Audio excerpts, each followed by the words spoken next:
நேத்துன்னு பார்த்து செம்மையான தலைவலி. எந்த வேலையுமே என்னால வந்து செய்ய முடியல. அம்மா வீட்லேருந்து வந்து அப்படியே செம்ம தலைவலி. எங்க வீட்டுக்காரர் தான் சரி நான் உப்புமா அது செய்றேன் அதையாவது சாப்பிட்டு படு அப்படின்னு பாவம் அவரு தான் வந்து உப்புமா எல்லாம் செஞ்சுட்டு இருந்தாரு. அதுக்கு ரீசன் என்னன்னா மதியம் வந்து நல்ல வெயிலுன்னுட்டு ஹோலியில் எல்லாரும் ஹோலியெல்லாம் விளையாடிட்டு அப்படியே வந்து வாட்டர்மெலன் சாப்பிடலான்னுட்டு எங்கள் அண்ணன் வாட்டர்மெலன் வாங்கியிருந்தான். அந்த வாட்டர்மெலனில் ஆல்மோஸ்ட் பாதி வந்து நான் மட்டும் தான் சாப்பிட்டேன். மிச்சம் தான் வந்து எல்லாரும் சாப்பிட்டாங்க. அவ்வளோ வாட்டர்மெலன் வந்து நான் சாப்பிட்டேன். அதனால தான் வந்து செய்கிறதுக்கு எல்லாம் எனக்கு வந்து செம்ம தலைவலி வந்துருச்சு. வந்தோடனே எங்கள் வீட்டுக்காரர் திட்டினே இருந்தார். அவ்வளோ சாப்பிடாதன்னு சொன்னால் கேட்க மாட்டேன்ற அப்படி இப்படின்னு. அப்புறமா வந்து எங்கள் அண்ணனும் சொன்னான், போதும் சாப்பிடாத உனக்கு கோல்டாகும்னு. இருந்தாலும் நான் வந்து நல்லா சாப்பிட்டுட்டேன்.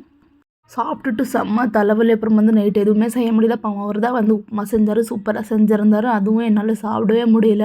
வாமிட் வர மாதிரி இருந்தது, தலை சுற்றுற மாதிரி இருந்தது. அப்புறம் வந்து சாப்பிடவே முடியல. ஒரு 2 வாய் சாப்பிட்டுட்டு அப்படியே வந்து படுத்திருக்கேன். செம்ம தலைவலி. இவனுங்க வேறு தூங்கவே மாட்டேன்றான். லட்டு அப்புறமா பட்டு தான் வந்து எனக்கு தலைவலின்னுட்டு அவன் வந்து அவனை சமாதானப்படுத்தி அவன் கூட விளையாடிட்டு இருந்தான். எனக்கு வந்து ரொம்பவே ஹாப்பியாக இருந்தது.